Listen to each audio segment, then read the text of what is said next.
coordenando essa mesa, e nesse seminário ele empolgou amanhã aí com toda a discussão de tecnologia social, e nós vamos agora para da inovação do lado com ênfase no social, uma inovação com ênfase na tecnologia, sem, porém, deixar de lado o lado social, o que é impossível, pois a tecnologia não é neutra. Então, não tem cabimento, conceitualmente, falar de tecnologia pura, não existe isso, não é uma construção social. Então, a nossa mesa tem a presença do colega Alessandro Pinheiro, que é doutor em Economia pela UFRJ, e ele é o gerente da pesquisa de inovação que é feita pelo IBGE. Né? Quer dizer, o nosso marco, a nossa referência em inovação em empresas é a Pintec. Esse T era tecnológica, mas hoje em dia a pesquisa do IBGE avançou e inclui outras variáveis, não puramente, se é que existe, tecnológica na sua pesquisa. Né? Então, ele vai nos falar com ênfase na indústria farmacêutica, na indústria de transformação e também os esforços que o IBGE vem fazendo para incorporar indicadores de empresas de serviço. Depois nós vamos passar para Lígia Rejane, com doutorado em Engenharia de Produção, né? Foi minha aluna na COF, e a Lígia Rejane vai falar sobre a eco-inovação e toda o processo, o desenvolvimento de indicadores para dar em conta da eco-inovação. E, por último, né, a Ione Egler, que trabalha, quer dizer, ela faz parte da equipe do CGEE, né, Centro de Gestão de Estudos Estratégicos, né, com doutorado em Ciências Ambientais, e vai falar da dimensão da sustentabilidade na inovação. Então, nós estamos aqui com uma mesa bastante rica, eu espero que vocês aproveitem bastante, e vamos chamar aqui o Alessandro para dar início. Bem, primeiramente, queria agradecer o convite, né, em nome do IBGE. É sempre um prazer a gente trazer os indicadores de inovação, né, divulgar a Pintec. No momento, a gente está conduzindo a 5ª edição da pesquisa, a Pintec 2011. Estamos no trabalho de campo, né, entrevistando em torno de 17.500 empresas no Brasil, tanto da área industrial como da área de serviços.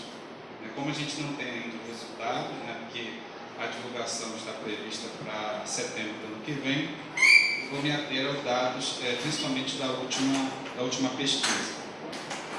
Quando eu recebi o convite, né, para participar, eu achei que seria interessante, propus para o José Manuel, e ele achou também uma ideia interessante, que a gente pudesse se concentrar um pouco no cotejo entre os dados de inovação da indústria química e farmacêutica com os dados da Pintec como um todo e da indústria de transformação. Eu acho que a indústria química e farmacêutica é um setor interessante para a gente poder analisar, né, o desempenho inovativo desse segmento, e também tem um apelo aqui junto aos cursos de engenharia. Inclusive, era a tradição na Pintec ter um engenheiro químico na equipe, né, para ajudar a gente a interpretar os processos inovativos. Bem, e depois, como o José Manuel antecipou, eu vou falar um pouco sobre o esforço que a gente está fazendo para incorporar e entender a inovação em empresas de serviços. Bem, aqui é só um panorama geral, né? O objetivo da pesquisa é oferecer indicadores de acordo com vários recortes, né? A gente oferece indicadores do ponto de vista setorial, por porte de empresas, por origem do capital, por região, por unidade da federação, né? O objetivo da Pintec, que segue o manual de óbito da OCDE, é oferecer um perfil geral né, do processo de inovação nas empresas brasileiras, e isso pode ser feito de acordo com esses vários recortes. Como eu falei, a gente está conduzindo atualmente a 5ª edição da pesquisa, né, que nasceu aqui no ano 2000, né, a 2ª edição em 2003, onde a gente primeiramente fez a regionalização dos dados na amostra.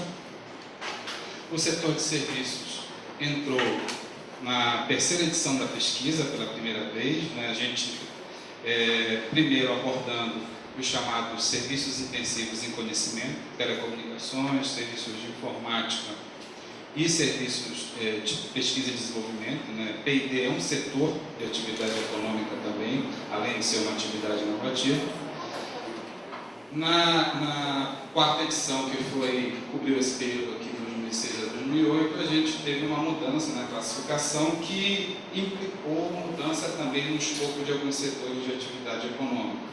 Alguns setores, por exemplo, que eram industriais passaram até, subsetores que eram industriais passaram até a compor setores de serviços, né, em função dessa mudança de classificação que causa um impacto, evidentemente, nos resultados. Por isso é preciso ter cuidado de comparar os dados no tempo, né, procurando adotar a mesma classificação de atividades econômicas. Bem, aqui são os setores cobertos pela pesquisa, né, a gente investiga a indústria extrativa, de transformação, aqui está, vamos dizer assim, o grosso da Pintec, e esses serviços aqui, inclusive os serviços de P&D. Na Pintec passado, 96% das entrevistas foram realizadas por telefone, né? A gente realiza as entrevistas atualmente com 80 agentes de pesquisa, né? Que são supervisionados por vários supervisores, e uma parte também foi feita na passada presencialmente. A gente normalmente separava as grandes empresas, sobretudo aquelas com 500 ou mais pessoas ocupadas, né, para fazer presencialmente.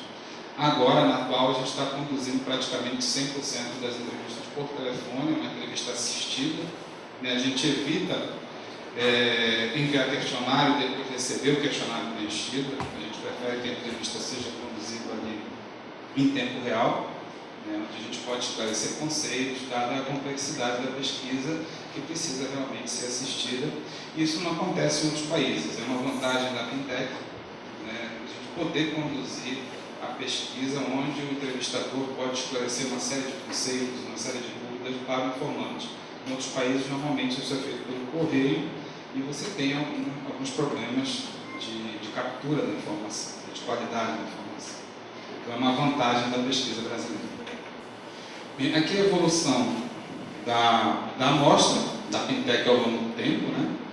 Em 2000, a gente entrevistou em torno de 11 mil empresas, em 2008, em torno de 15.800, atualmente 17.500, representando esse universo de empresas aqui. Cada empresa recebe um pezinho, né, para poder a amostra ser expandida e refletir os resultados com o agregado da economia, sendo que a pesquisa de inovação apenas cobre empresas com 10 ou mais pessoas ocupadas, né? Não entrevistas pequenininhas, as micro e pequenas empresas. Aqui seria o fluxograma lógico da pesquisa. A gente tem na Pintec uma estrutura de entradas e saídas, né, de input e output, que é justamente a estrutura contábil que permitiu que a gente pudesse mensurar os gastos em ciência, tecnologia e inovação. Foi a estrutura que foi utilizada, e a função de produção, quem é da área econômica, dá sentido econômico a essas relações. Mas a gente começa normalmente caracterizando a empresa, né? Aqui seriam aquelas variáveis principalmente de controle, onde a gente vai definir os recortes, né, para análise. Aqui seria o núcleo da pesquisa, onde a gente pergunta à empresa se ela inovou em produto ou processo, é o que é considerado como inovação tecnológica. Se a empresa lançou um produto novo ou substancialmente aperfeiçoado, ou um processo novo ou substancialmente aperfeiçoado. Isso é o que é entendido como inovação tecnológica.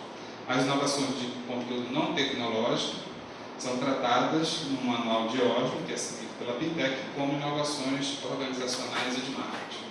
Tá? Assim reza o manual. Então, se a empresa não inovou, a gente pergunta ainda se ela tinha, dentro do período de referência da pesquisa, algum projeto de inovação que ainda estava completo ou que foi abandonado nesse período. Tá? Caso ela tenha algum projeto, ou seja, inovadora, ela segue o fluxo normal do questionário. Caso ela seja não inovadora, do ponto de vista tecnológico, e não tenha nenhum projeto, ela já passa a responder apenas a parte de problemas e obstáculos para inovar e as inovações de natureza organizacional e de marketing. Tá?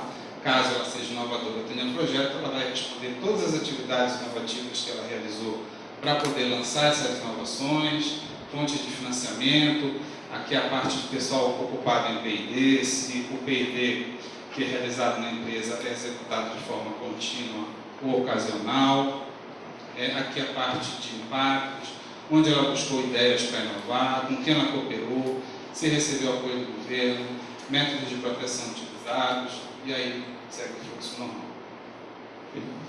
Bem, aqui entrando nos resultados, foi interessante essa apresentação, porque também eu apresentei esses resultados há 2 semanas atrás, no seminário de tecnologia da Associação Brasileira de Indústria Química.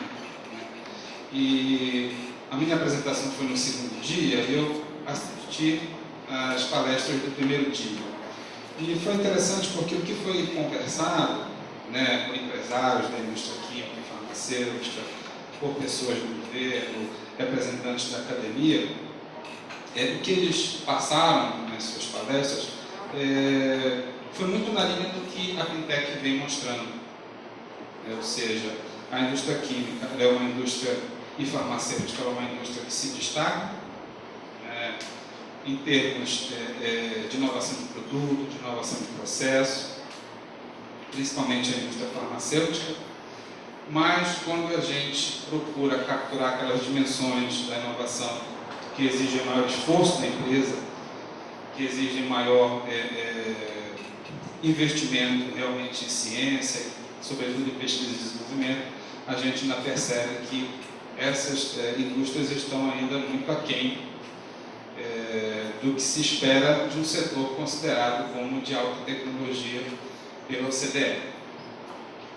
Então, foi muito os empresários se queixaram muito da falta de incentivos para atividades de pesquisa e desenvolvimento, embora os incentivos tenham sido crescentes, mas não adequados a diversos perfis de empresa que existem na indústria química e farmacêutica.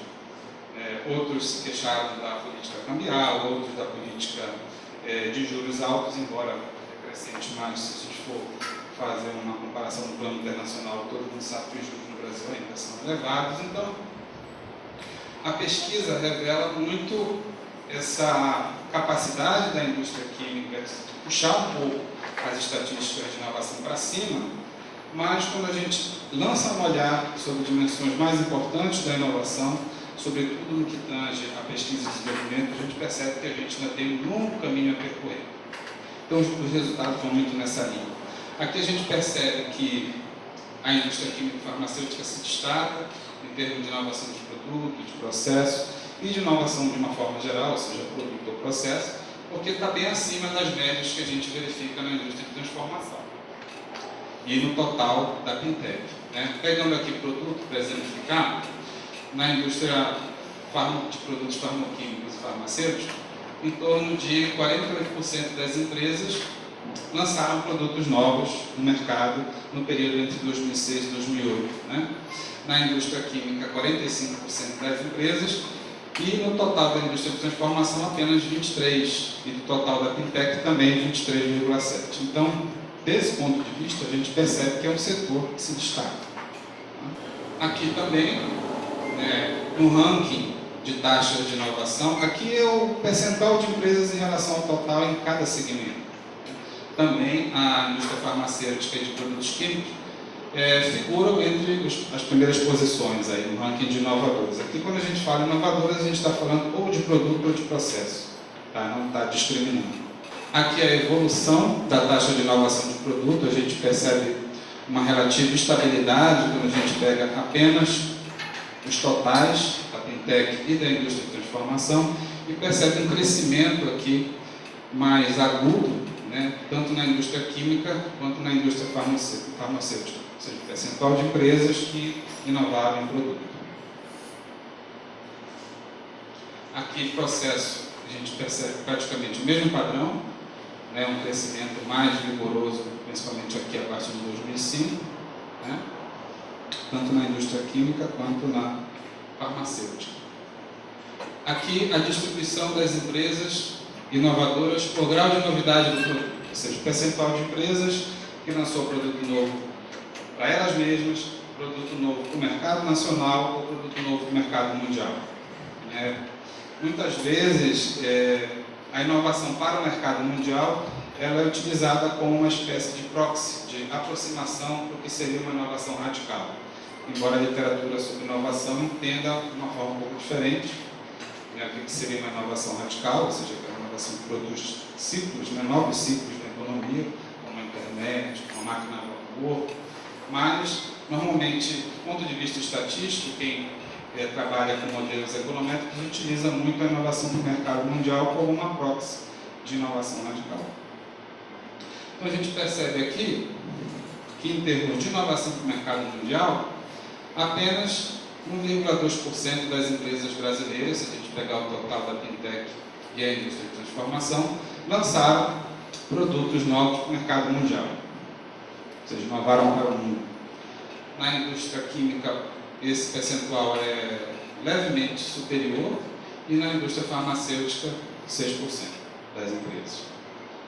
Então a gente percebe aqui que a indústria química ela se aproxima muito das médias, né, nacionais, vamos dizer assim, quando a gente fala de inovação para o mercado mundial. Porque a gente está subentendendo a partir desses dados de que a inovação para o mercado mundial, pelo menos teoricamente, seria aquela que exigiria um esforço inovativo mais significativo por parte das empresas. Okay? O mesmo para a inovação de processo, para o mercado mundial, aqui 0,3% das empresas no total, 0,2%, aqui um pouco mais na indústria química, 1,4% das empresas implementaram processos que eram novos para o mercado mundial e 0,5% da indústria de produtos farmacoquímicos e farmacêuticos. Então, também, em termos de processo, os nossos números são tímidos ainda, quando a gente fala de inovação para o mercado mundial. Aqui seria o responsável pela principal inovação que a empresa lançou. Né? A gente percebe que as empresas quando lançam produtos a partir de esforços próprios, isso é predominante, né? 84% das empresas aqui, no total da Fintech, revelaram que o principal responsável foram elas mesmas. A gente percebe que a cooperação ela é muito baixa. Né?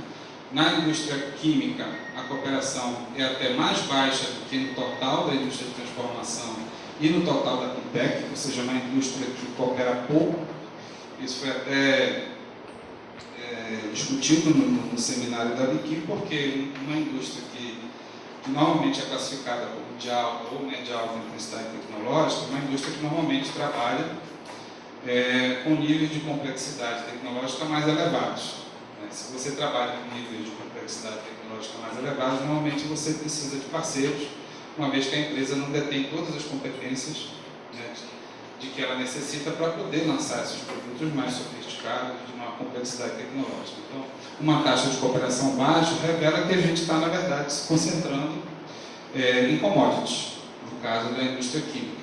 E isso foi bastante argumentado no seminário da indústria brasileira, da Associação Brasileira de Indústria Química, ou seja, a concentração da produção de produtos químicos em commodities, produtos com baixo valor agregado.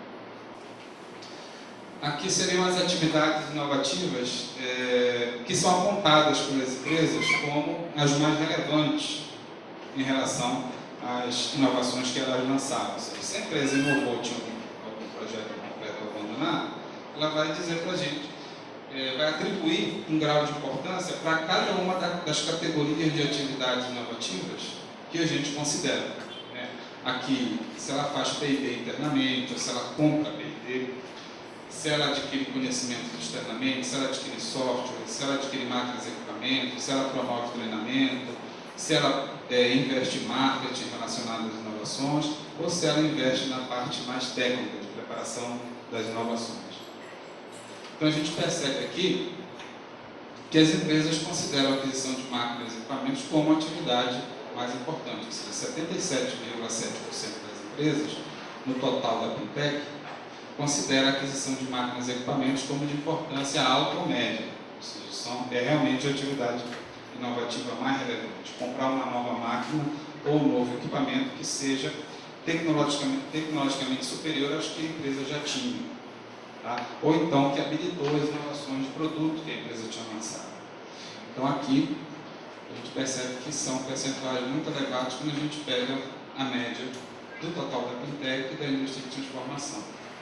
Também na indústria química é o percentual mais elevado. Na indústria farmacêutica, o destaque aqui é o treinamento, ou seja, uma indústria intensiva em que a gente chama de learning by training, ou seja, o aprendizado pelo treinamento. A aquisição de máquinas e equipamentos também tem uma importância grande. Aqui é a evolução do número de empresas que realizaram pesquisa e desenvolvimento, tá? Nas 3 últimas edições da Pintec. A gente percebe que no total da Pintec diminuiu um pouco, né? Na Pintec 2003, 5,9% das empresas brasileiras realizavam pesquisa e desenvolvimento internamente, que a gente chama de P&D in-house, né? Já na última Pintec, esse percentual se reduziu para 4,4%. Um comportamento semelhante, se a gente pegar a indústria de transformação. Aqui na indústria química houve um crescimento, mas uma queda da Pintec 2005 para a Pintec 2008. E na indústria farmacêutica há um crescimento aqui na última Pintec, onde 29,1% das empresas revelaram que realizavam P&D internamente. Essa é a evolução do número de empresas. Aqui o dispêndio, um indicador tradicional, é o dispêndio com inovação, ou seja, quanto por cento da receita líquida de venda das empresas é destinado às atividades inovativas, de uma forma geral ou para cada uma das atividades inovativas. Então, a gente percebe aqui um destaque para a indústria farmacêutica, né, que investe em torno de 5% da sua receita em inovação. Já a indústria química se aproxima muito dos patamares da média da economia brasileira, apenas 2,5% da receita. Aqui seria o rateio dos gastos com atividades inovativas. A gente percebe que a indústria química, ela praticamente é um espelho da distribuição dos gastos que a gente verifica na indústria de transformação. Já a indústria farmacêutica tem uma configuração um pouco diferente, porque direciona mais recursos para atender, principalmente essa diferença. E aqui a gente tem também um significativo percentual de gastos nessa parte aqui de introdução das inovações no mercado, que aí o grosso é esforço de marketing, para fazer pesquisa de mercado, desenvolver novos designs e assim por diante. Aqui em cooperação, a gente percebe que a cooperação é muito baixa, né? Apenas 10% das empresas cooperaram na Pintec passada. Se a gente pegar o total indústria de transformação e indústria química, 35% na farmacêutica. E cooperação com universidade, menos ainda, né? Apenas 3% das empresas cooperaram com a universidade, no total da Pintec, 3% na indústria de transformação, apenas 4% na indústria química e um pouco mais na indústria farmacêutica, cooperou com universidades ou institutos de pesquisa. Aqui os impactos, o principal impacto revela principalmente um comportamento um pouco passivo. A gente percebe que o principal impacto foi manter a participação da empresa no mercado. O destaque em amarelo. 87,5% das empresas na farmacêutica, 79,7% na química, 76% na indústria de transformação e 76% no total da Pintec. O principal impacto foi conseguir manter a participação da empresa no mercado. Aqui são métodos de proteção, vou falar um pouquinho mais de patentes, né? Isso aqui é o percentual de empresas inovadoras que utilizaram métodos de proteção relacionados às inovações que foram lançadas. Então, no total da Pintec, 8,8%, na indústria de transformação 9%, na indústria química em torno de 12%, um pouco mais na indústria farmacêutica recorreu às patentes como um método de proteção das suas inovações. Aqui os obstáculos, normalmente os obstáculos são de natureza econômica, né? Risco, custo e escassez de fontes apropriadas de financiamento. Mas a gente tem percebido na Apintec que a falta de qualificação começa a subir no ranking de obstáculos das empresas. Isso é até positivo, sob um certo prisma, né? Porque mostra que as empresas também estão buscando conhecimento, estão tentando fazer um esforço de contratação de pessoas mais qualificadas e por isso estão também apontando isso como um obstáculo. Bem, falar um pouquinho dos esforços nossos para poder mensurar serviços, né? Essas são algumas características que são comuns, não a todos os serviços, né? Existem serviços que têm um conteúdo de tangibilidade muito grande, né? Quando uma pessoa vai no cabeleireiro, sai do cabeleireiro, você está vendo a transformação que aquela pessoa sofreu, então não é tão intangível assim, né? Mas normalmente se aponta a intangibilidade como uma característica comum à maior parte dos serviços, né? Isso produz uma série de implicações para a interpretação do que é uma inovação no setor de serviços. Quando a gente pergunta para uma empresa, você lançou um produto novo, primeiro que ela já entende de uma forma um pouco confusa, né? Porque, mas eu não vendo produto, eu na verdade presto serviço. Mas para o CDE, produto pode ser bem ou pode ser serviço, né? Mas a questão é que muitas vezes ela diz, olha, eu estou prestando um serviço de melhor qualidade, mas quando você vai investigar o que ela fez, na verdade ela inovou em processo, inovou em produto. Porque ela está prestando um serviço de melhor qualidade, muitas vezes por uma questão de equipamento que ela adquiriu que permitiu que ela pudesse atender o cliente numa velocidade maior. Então, muitas vezes a gente tem dificuldade de separar o que é produto e o que é processo, muito em função dessas características aqui que são comuns, como eu falei, a uma grande parte dos serviços. Intangibilidade, simultaneidade, interatividade, né? Você tem aí, em função, essas categorias interagem, né? Porque essa intangibilidade gera uma maior insegurança para as transações entre os agentes econômicos, né? Porque você tem assimetria de informação, porque você não vê o produto, você não sabe se aquele serviço vai ser bem prestado, por isso que o atributo reputação é muito importante em serviços. Então é importante muitas vezes a participação ativa do cliente na confecção, na prestação do serviço. Por isso que muitas vezes os serviços têm uma interação muito importante com os clientes. Intensidade de informação, isso leva a um uso bastante intenso das tecnologias de informação e comunicação, principalmente naqueles serviços mais intensivos em conhecimento, e baixa portabilidade, a dificuldade de você armazenar um serviço, transportar um serviço, a não ser os bens de informação que você pode digitalizar e aí transportar. Então, o que acontece? O manual de Oslo, ele classifica as inovações tecnológicas como de produto e processo. O IBGE, como um órgão que se preocupa com comparabilidade internacional, que precisa manter essa comparabilidade internacional, tem que seguir, evidentemente, a classificação do manual da OCDE para que os nossos dados sejam internacionalmente comparáveis. Mas essa divisão, ela cria algumas complicações porque a gente não consegue observar características importantes da inovação em serviços. Porque muitas vezes uma inovação em serviços não está muito relacionada com as características do produto em si, mas está relacionada com atributos que não são tecnológicos. Por exemplo, uma maior satisfação do cliente, uma maior qualidade que não pode ser mensurada, que não pode ser medida, que não pode ser visualizada. Então, essa divisão de produto e processo pode ocupar essas dimensões importantes de novidade. Então, existe um grupo de pesquisadores, eu passei 6 meses na Inglaterra tentando entender também melhor isso e trazer um pouco para o IBGE, essa experiência. A gente fez algumas modificações e a gente está considerando também no setor de serviços essa terceira categoria de inovação, que é a inovação na interface com o cliente. Porque a gente está fazendo uma espécie de questionário piloto para uso interno, para a gente avaliar a qualidade dessa informação primeiro, para na próxima Pintec divulgar. Tá? Por quê? Porque essa tem sido uma categoria de inovação muito importante e apontada por vários estudiosos que estudam inovação em serviços. O que seria uma inovação na interface com o cliente? Seria uma mudança no modo de envolvimento do cliente na produção, no design ou no consumo do serviço.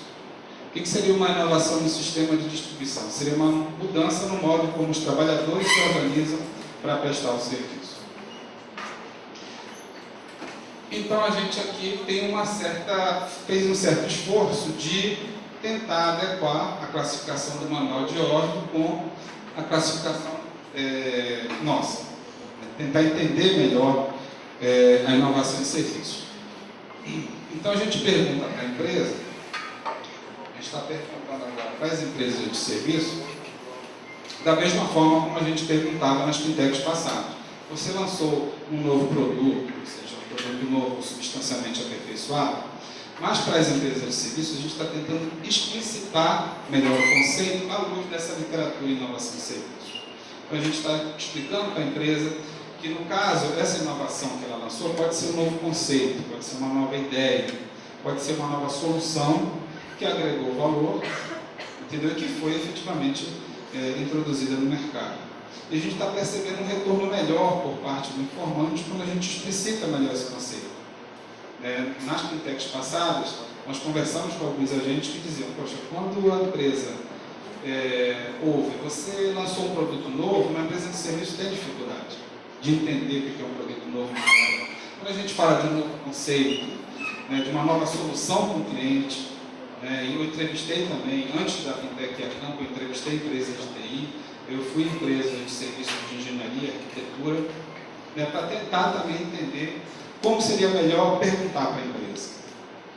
E os serviços de arquitetura e engenharia estão entrando pela primeira vez na Pintec.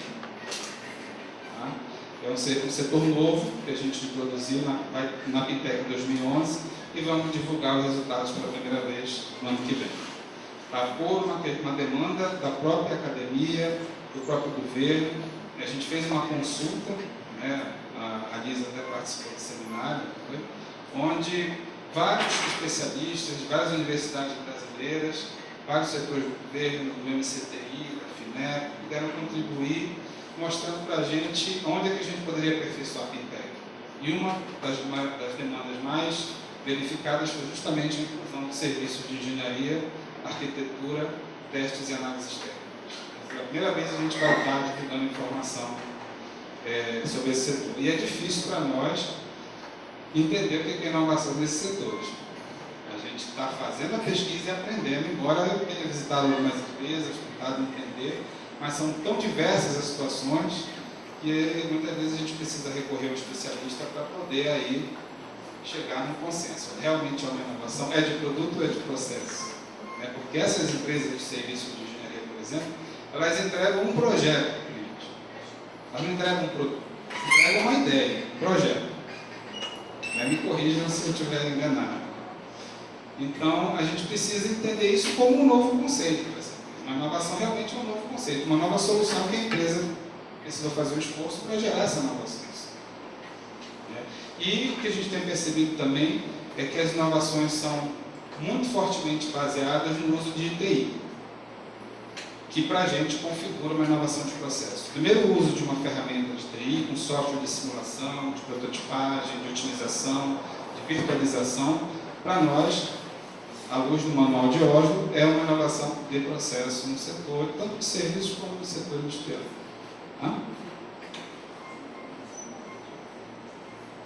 E é isso, a gente fica aberto às perguntas. E mais uma vez, obrigado pelo convite.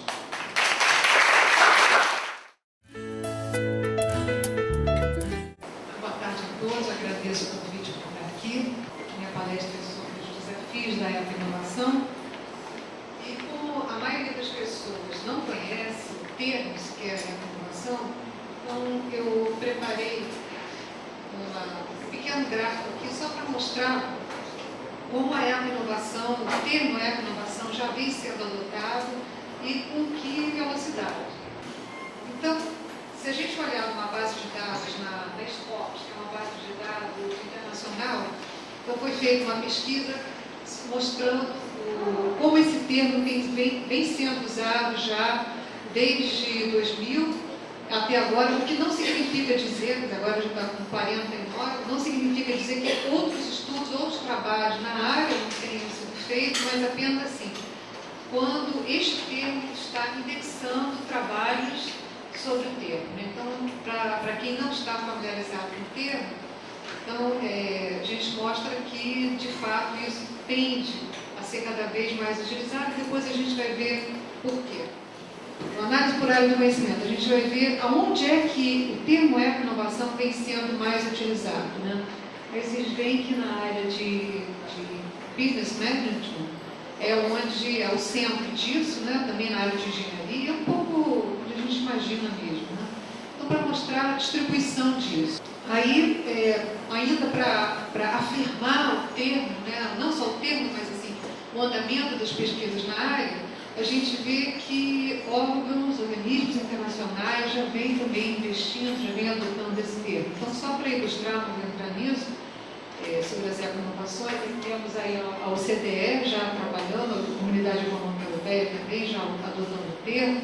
Nós temos também a OCDE, temos o Observatório sobre eco-inovação no âmbito da Comunidade Econômica Europeia, que já vem realizando pesquisas há algum tempo sobre isso, né?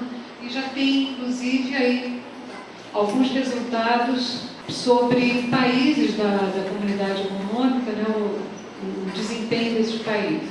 Eu não vou entrar muito nisso, só a minha intenção é apenas mostrar a adoção crescente do termo e depois eu vou justificar isso.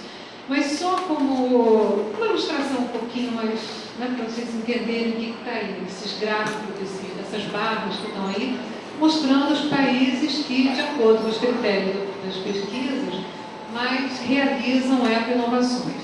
Quem quiser depois entrar em detalhe, pode entrar no site, vai encontrar muita coisa interessante, mas chama atenção que Finlândia, por exemplo, tem um bom desempenho, Dinamarca, Suécia, quer dizer, a Escandinávia está bem representada, sendo que está escrito, mas no detalhamento da pesquisa, mostrando quais as razões para adotar, para implementar eco-inovações, uma delas é a regulamentação do governo.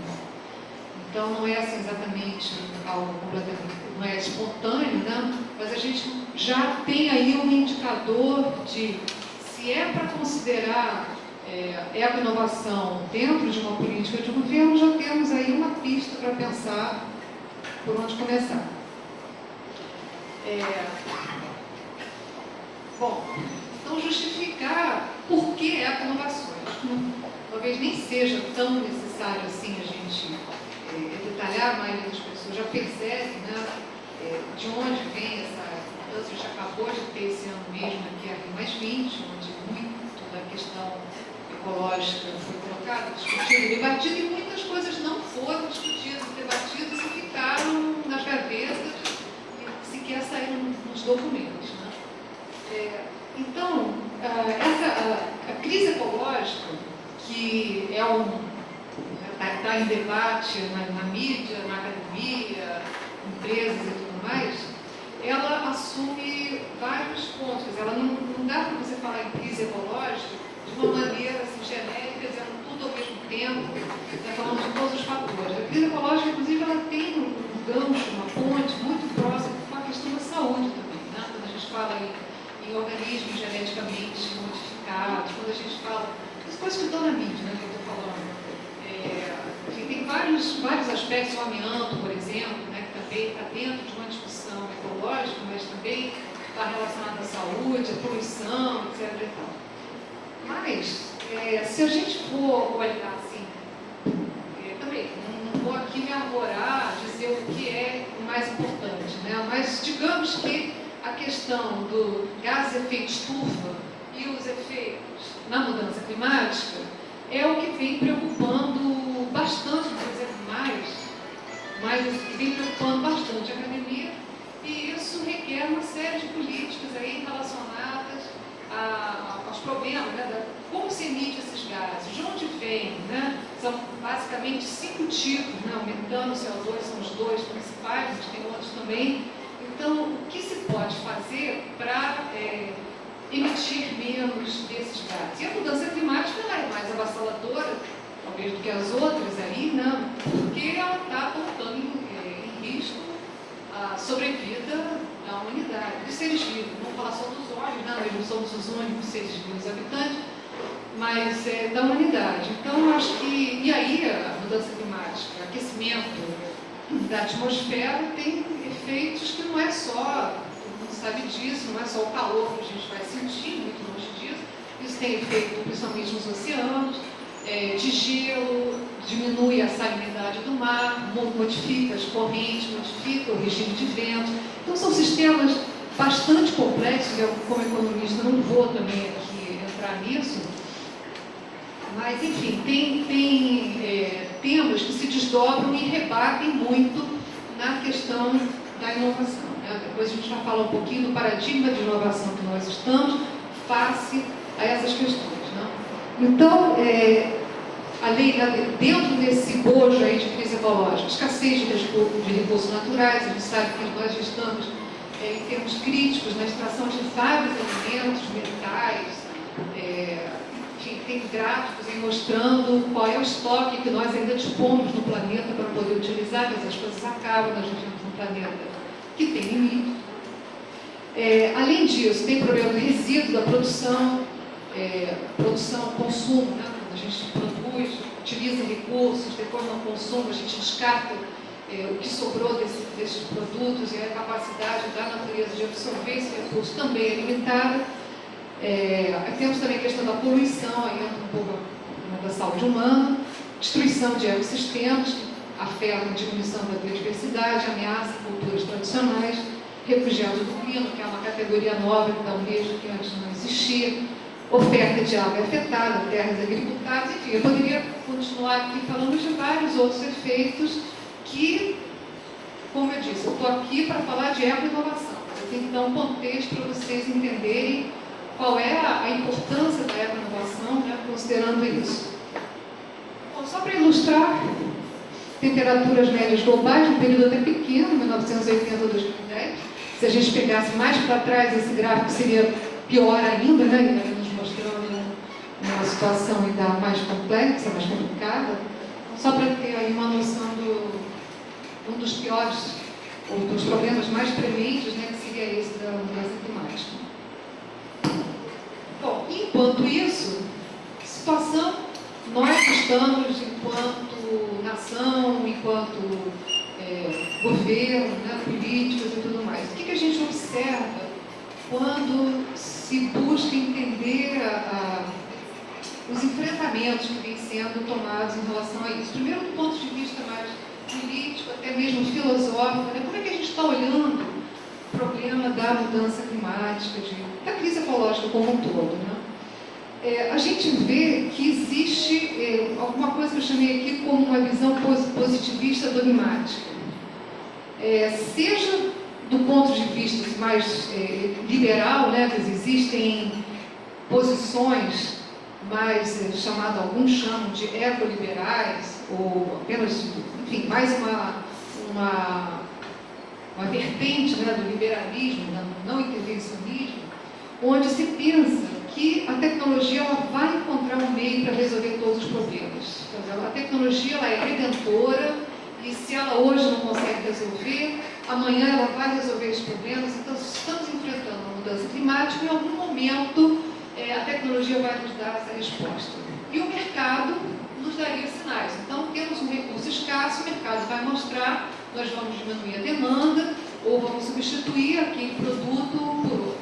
Bom, isso é uma longa história, não vou entrar aqui, mas é um debate, é um dos debates importantes que a gente vem acompanhando aí na área científica, acadêmica e, como eu disse, também na mídia. Tem os intervencionistas que acham que o Estado tem que adotar políticas adequadas, né? Como se a gente não percebesse, essas informações que eu estou trazendo aqui, essas informações já estão sendo divulgadas há muito tempo, não tem novidade alguma. Isso não começou agora, isso já está há muito tempo. Então, se não se tomou medidas ainda cabíveis no plano nacional, internacional. Por que será? Né? Então, é um pouco aí a gente perguntar até que ponto o Estado tem, vamos botar assim, tem pernas para conseguir enfrentar o que está por trás do que a gente está vendo aí. E a ciência pública, ainda dentro dessa percepção, mas que a ciência pública dará resposta para atender as demandas da sociedade. Como se a ciência também não houvesse controvérsia na ciência, estamos todos de acordo, né? Então, basta apenas que a sociedade coloque o problema e a ciência vai haver um investimento e vai dar uma resposta também. E o terceiro ponto são os negacionistas, que dizem que não está acontecendo nada, que isso faz parte do ciclo do planeta, já passamos por eras glaciais, uma série de coisas, então não está acontecendo nada. E aí continuamos do jeito que estamos, né, e toca o barco. Bom, e aí vamos olhar um pouquinho o nosso atual paradigma produtivo e normativo. O que a gente tem feito em relação a isso? Né? Quer dizer, qual é o estado da arte, se a gente fosse olhar assim, quais são os critérios que norteiam a inovação? Né? Aí a gente vê que o que mais move o setor privado, o setor público junto também, né? O objetivo é o aumento de produtividade das empresas. Né? Claro, tem o lucro, no fim das contas e tudo mais, mas as inovações elas vão muito no sentido de aumentar a produtividade. Produtividade do quê? Produtividade da mão de obra, ou seja, se eu conseguir um jeito de produzir determinado produto de uma forma mais rápida e poder não usar tantos empregados assim, isso a gente vê ao longo da história, tanto melhor. Como se mão de obra fosse escasso. A gente vê o que acontece, na verdade, é um desemprego cada vez maior. Então, a nossa inovação ela vai nesse sentido. Ou do capital. Eu tenho que produzir máquinas que sejam mais eficientes, que produzam mais por menos. Máquinas mais baratas, mais eficientes, para dar conta dessa questão. Nós temos ainda uma inovação que ela vai no sentido da obsolescência programada. Também essa palavra da moda, muita gente já deve ter assistido, até na internet tem um filmezinho mostrando lâmpadas que poderiam durar 100 anos, mas que na verdade existe um acordo para não durarem tanto assim, que afinal de contas precisa se vender lâmpadas. A lâmpada durar demais, não temos mercado, precisamos vender. Então, estamos também à mercê dessa lógica da obsolescência programada. Nós temos ainda a globalização da produção e do consumo. Hoje em dia, qual é a lógica também de produção? Nós vamos produzir onde for mais interessante do ponto de vista da mão de obra.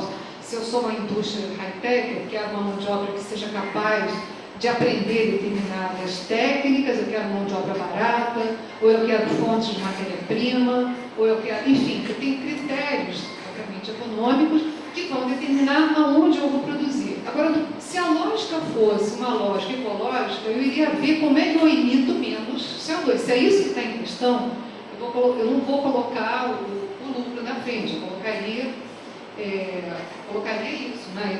Por exemplo, emissões, porque se eu tenho que depois pegar essas partes e peças do produto que é produzido globalmente, eu vou ter que ter meios de transporte para trazer isso em algum lugar onde eu vou montar isso, né? E aí, quantidade de gases emitidos só nesse processo é bastante elevada.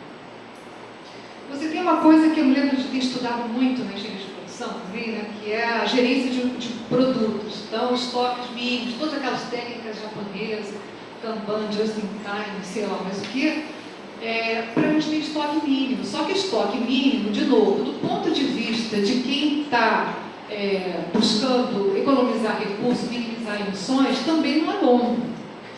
Então, essa logística de transporte adotada, ela também vai repercutir, vai ter um rebatimento em emissões.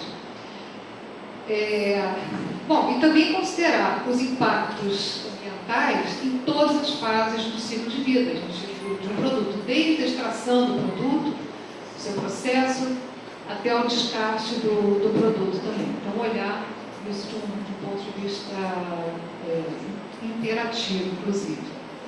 é esse o nosso paradigma, que está assim, algumas, né, das características do paradigma produtivo e inovativo que a gente adota frente a essa crise que estamos passando, crise ecológica que estamos passando.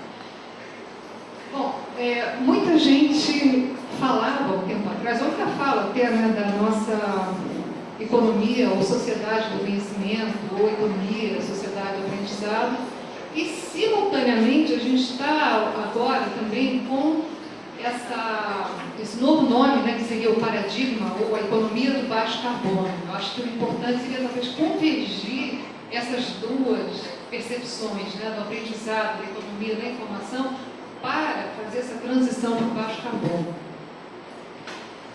Bom, daí eu vou começar, eu estou indo assim do geral para o particular, depois eu vou para o geral de novo, né? Vou fazer um sobrevoo aqui sobre os temas. Então, assim, voltando para a eco-inovação, como que os países estão adotando ou estão incorporando o tema ecológico nas suas políticas? Bom, antes até de começar, eu até gostaria de deixar claro o seguinte, que tecnologia, ela ou inovação tecnológica, para reduzir emissões, para tornar mais eficiente o uso de recursos, com certeza é necessário. Mas, dentro dessa crise que a gente vive, eu acho que a gente também tem que considerar, não é a mesa para isso, né, mas tem que ter também o crescimento econômico, gerando produtos e alimentando o consumo indefinidamente. Né? Então, eu sempre gosto de deixar claro uma posição assim, isso basta para mim? Não basta, mas tem que ser feito? Sim, precisa ser feito. Bom, então a Comissão Europeia, ela adota uma definição de eco-inovação. Eu vou dizer também que eu encontrei muitas definições. Essa da União Europeia, ela tem uma vantagem que ela adota a mesma perspectiva que o Alessandro já falou aqui, né, da CIS, dessa Community Innovation Survey europeia, que a Pintec adota, a OCDE, ela promove esse debate, o Manual de Ordem, que ele também adota essa perspectiva. Então, no fundo, quer dizer, eu acho que assim, a tendência é nessa direção, de adotar a inovação. Por que isso? Talvez não seja melhor, eu acho até que não mas eu acho que é interessante adotar uma definição que ela já esteja assim, protocolada, ela já tem uma longa experiência, né, na implementação disso. Agora eu acho que é ela, sim, e outras mais. Depois a gente vai passar um pouquinho para as outras mais. Mas assim, é interessante ver que isso já vem crescendo. Quer dizer, a preocupação, né, em adotar essa pesquisa já vem crescendo. Até onde eu sei, ela já foi feita com a CIS 2008, me corrija aí se eu estiver errado, você também acompanha as pesquisas, né? Já foi feito e foi incluída uma pergunta que era qual era o benefício dessa inovação em termos ecológicos, mais ou menos isso. Deixa eu ver se aqui. Bom, a definição a produção, assimilação ou exploração de um produto, processo de produção, serviço ou gestão ou método de negócio que são novidades para a organização que desenvolve ou que adota. Isso tem tudo a ver com o que o Alessandro falou antes, para a inovação em geral, não é aquela inovação schumpeteriana, inovação nova para a empresa. Ela já existe no mercado? Sim, mas aquela empresa não adotava ela, então ela está adotando para ela, é uma inovação. Então, é um conceito assim, mais amplo. E essa definição de eco-inovação, ela está sintonizada com esse mesmo conceito, o que facilita, quer dizer, você pegaria carona com o que já vem sendo feito, usado e medido em inovação em geral. Bom, resultam durante o ciclo de vida do produto e tudo mais. Então, a vantagem dessa definição é compatível com o Manual Geológico, do CDE, onde inovação não tem que ser nova no mercado, somente tem que ser nova para a organização que desenvolve o que adota. Então, em 2010 é que foi feita a pergunta, eu queria ver se eu achava aqui a pergunta, mas acho que eu não... benefícios ambientais trazidos pela inovação. Bom, aí abre-se uma... Eu também não quis trazer aqui, porque a gente ia acabar se perdendo um pouco aí no inovações, mas existe já essa categoria que vai desde a inovação incremental, a inovação considerada lá, radical também. E aí, só para dar um exemplo, em energia, que é uma área crítica, né? A energia. Se você está trabalhando com uma inovação que ela faz com que você, bom, dado uma base instalada num determinado país, seja de elétrica, seja petroquímica, petróleo, qualquer outra coisa, você já tem uma base instalada, o que você pode fazer em termos de inovação para melhorar a eficiência daquela mesma base? Quer dizer, eu não estou mudando de base, a plataforma é a mesma, eu só quero usar, de novo, vou usar mais, vou aproveitar melhor os recursos que já estão ali, vou produzir mais com menos input.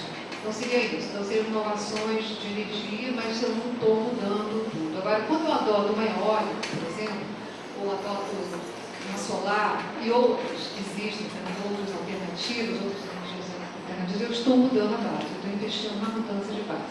Em geral, o que acontece é, como o investimento é muito elevado para mudar uma base, uma plataforma de produção de energia, então, em geral, são recursos públicos que são investidos, é um pouco mais complexo. E o setor privado geralmente fica com esses aperfeiçoamentos, com essas mudanças de aumento de eficiência. Métodos para medir inovação.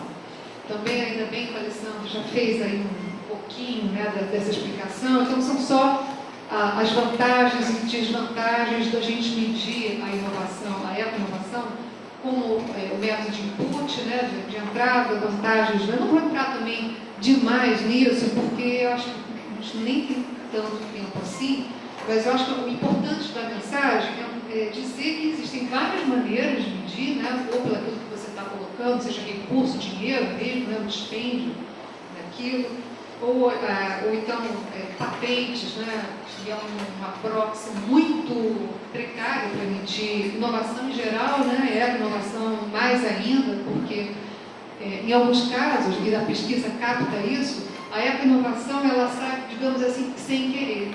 Eu estou simplesmente querendo melhorar o desempenho de um produto, e nisso eu torno ele mais eficiente. Isso acontece também, é uma pergunta feita e a resposta é bastante surpreendente também.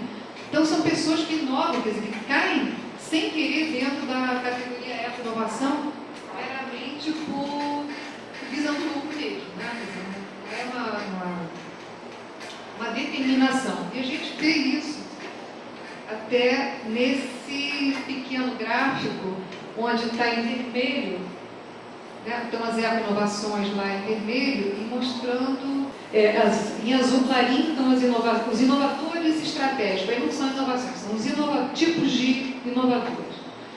Então, os inovadores estratégicos, 18%, aí você tem 31% que são os intermitentes, ou seja, ele inovou, mas não quer dizer que ele vai inovar depois, ele inovou por uma questão qualquer, ou por uma norma do governo que foi baixada, ou porque ele precisou por uma determinada situação específica.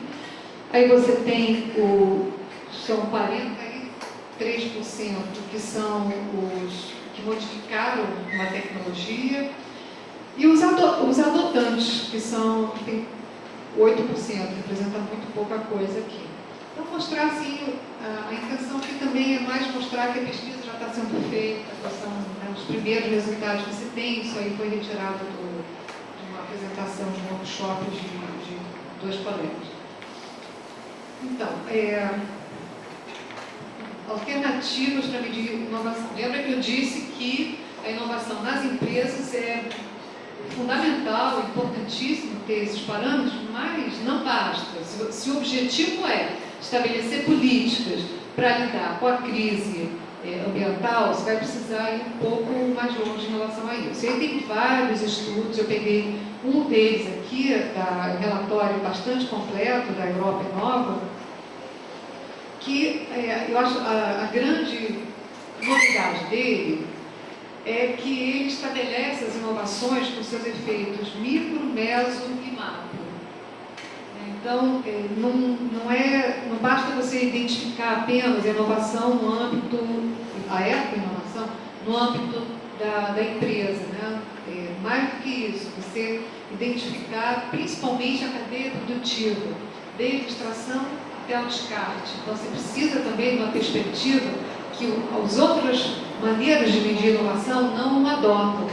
E a gente aqui no Brasil já tem alguns avanços feitos nessa área do ciclo de vida do produto. O próprio IBICT tem lá, disponibiliza algumas informações em relação a isso, e a tendência é que você, cada produto que você adquira, já tem ali, para cada parte, peça que use, né, qual é o tempo que aquilo vai durar, de onde vem, enfim, você tenha todo um rastreamento de cada elemento utilizado na confecção desse produto e o tempo que aquilo vai demorar para ser descartado, para ser reabsorvido pela natureza.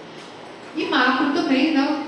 Macro, por quê? Eu preciso de indicadores que deem conta do fenômeno global. Então, assim, esses indicadores, eles deveriam também retratar o que está sendo elaborado em termos mundiais. Então, quando você pega aquele dado que eu mostrei antes, da mudança climática, por exemplo, tem NASA, tem mais outros três agências que estão fazendo isso. Isso também é um tipo de abordagem global. A mudança climática, ela tem essa infeliz característica. Não adianta a gente, por exemplo, adotar todas as medidas cabíveis e possíveis para reverter o processo, porque a emissão, ela se espalha para o planeta todo. Então, se houver alguma mudança, por exemplo, nas correntes marítimas, isso não vai afetar o Brasil, né? As emissões não ficam aqui em cima só da gente, então isso se espalha. Então, por isso essa lógica global e a necessidade de adotar uma perspectiva global também, e aí ter um indicador para isso.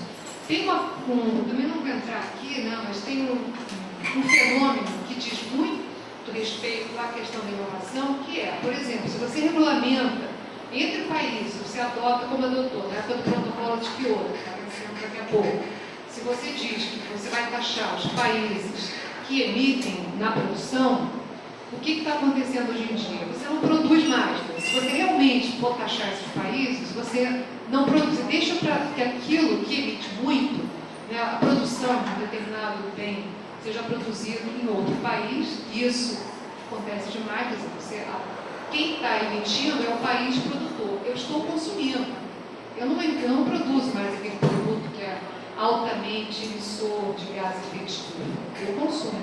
Então, qual é a tendência hoje em dia? Você taxar o consumo. Porque senão você vai exportar, você exporta a poluição, exporta. E isso também. Né? Então, assim, vamos já... Estou quase concluindo. O que as políticas precisariam levar em conta?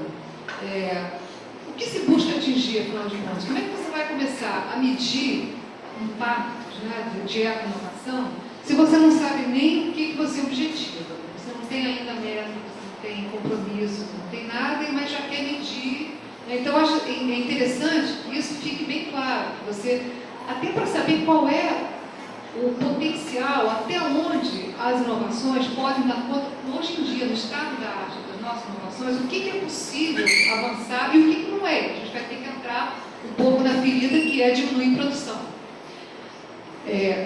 Os estímulos a fornecer, bom, a lógica global, eu já falei sobre essa questão, e aí tem aí um descompasso que é muito sério, né, que eu também já mencionei muito rapidamente, que é essa diferença de medida, né, a perspectiva econômica, que por alguma razão, não necessariamente tem que ser assim, de ter sempre um cifrão na frente de qualquer número, né? Quando a questão ambiental, a questão ecológica nos coloca medidas físicas, são toneladas de gases de efeito estufa, são animais, são corpos hídricos, enfim, são outras medidas, né, que são econômicas também. Não está escrito em lugar nenhum que economia tem que ter cifrão, é alocação de recursos, né? Mas, enfim, a tendência é essa. E aí, assim, uma medida, um indicador bastante considerado hoje em dia, que é feito assim com uma quantidade enorme de pessoas envolvidas para determinar a pegada ecológica. A princípio parece isso é uma brincadeira, não é? Para determinar a pegada ecológica, esse indicador, ele é um indicador que envolve comunidades científicas, especialistas no mundo inteiro. Bom, e o que eles dizem, estimam, uma estimativa, não se sabe, uma estimativa, enfim, é que cada cidadão do planeta poderia emitir, para a gente manter a situação do jeito que está hoje, 1,2, a gente utilizaria 1,2 hectares. Então, esse indicador, ele não mede só hectares, ele é traduzido, isso poderia ser um cifrão também, adota-se hectare. Então, cada pessoa teria 1,2 hectares do planeta Terra, seria isso. Mas não considera que isso é per capita. Então, se o capita continua crescendo, quer dizer, se o número de pessoas continua crescendo, daqui a pouco, em vez de 1,2, vai ter 1,99, 1,98 e assim por diante. Então, problemático também isso. Medidas de eficiência de recurso. A gente vê, existe uma medida de descolamento, né, chama-se decoupling, que é o quanto você consegue, o tal indicador seria um indicador de eficiência, quanto você pode produzir eficiência produtiva. Então, assim, eu diminuo a quantidade de recursos naturais para produzir um determinado produto. Só que, se eu continuo produzindo mais do produto, quer dizer, em termos relativos, eu de fato consigo atender, eu produzo mais por menos, só que eu produzo mais. Então, em termos absolutos, o resultado pode ser nada. Não adiantou nada.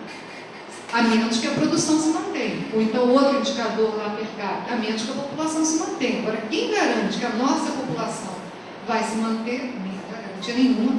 E de que a nossa produção também a gente consegue aumentar a eficiência sem aumentar o produto final. Então, esse é um dos desafios. Então, essa é uma coisa que tem que ser considerada quando você vai elaborar indicadores.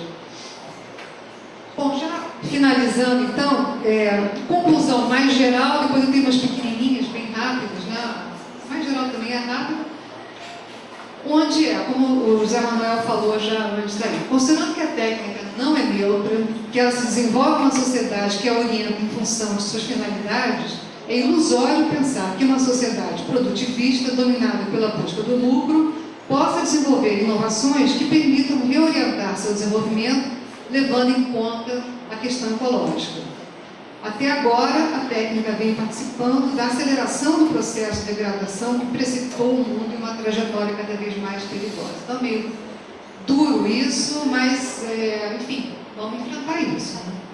Aí, conclusões mais específicas, que a inovação ela é parte do problema ambiental, mas ela não considera, a inovação hoje é parte do problema, pois não considera a variável ambiental, mas também ela é parte da solução. A gente viu que a lógica de inovação ela não considera, até agora não tem considerado de forma séria, mas ela também pode dar uma solução, uma coisa boa. As inovações são uma condição suficiente para enfrentamento, mas não é necessário. Aliás, é o contrário disso. É uma condição necessária, mas ela não é suficiente. Por exemplo, a questão da produção, da quantidade produzida, ainda se coloca. Produzida, consumida. Então, a gente precisaria avançar no desenvolvimento de bases conceituais para a elaboração de indicadores de inovação, além daqueles que já estão avançados, né, no âmbito da comunidade europeia. Na regulamentação também, isso é uma coisa que o Estado, na medida do possível, né, a gente sabe que o Estado ele é permeado também por questões de mercado, a gente pode se iludir, achar que ele está só a serviço do cidadão, é isso, mas tem outros interesses também. O mandato de um governante de 4, 6 anos e a busca por um retorno ao poder já impede algumas questões, enfrentar algumas questões. Então, faltaria também políticas para energias renováveis. A gente vê que o nosso parque, por exemplo, ele investe basicamente em petróleo, na maior parte, também um pouco nas hidrelétricas, né? E muito pouco, não chega a 5% em eólica e solar. E outra coisa, só para finalizar, que é a concretização dos compromissos de transferência de tecnologias chamadas verdes, né, entre países desenvolvidos e países de desenvolvimento. Isso estava como uma proposta, estava no chamado, lembra do rascunho zero da Rio+20, estava lá como uma das questões, né, dos compromissos de transferir tecnologia e, surpreendentemente, isso não foi assinado, quer dizer, não foi apenas uma indicação de que deveria ser, mas nenhum compromisso realmente efetivado, e a gente entende um pouco por que isso. Então, é isso.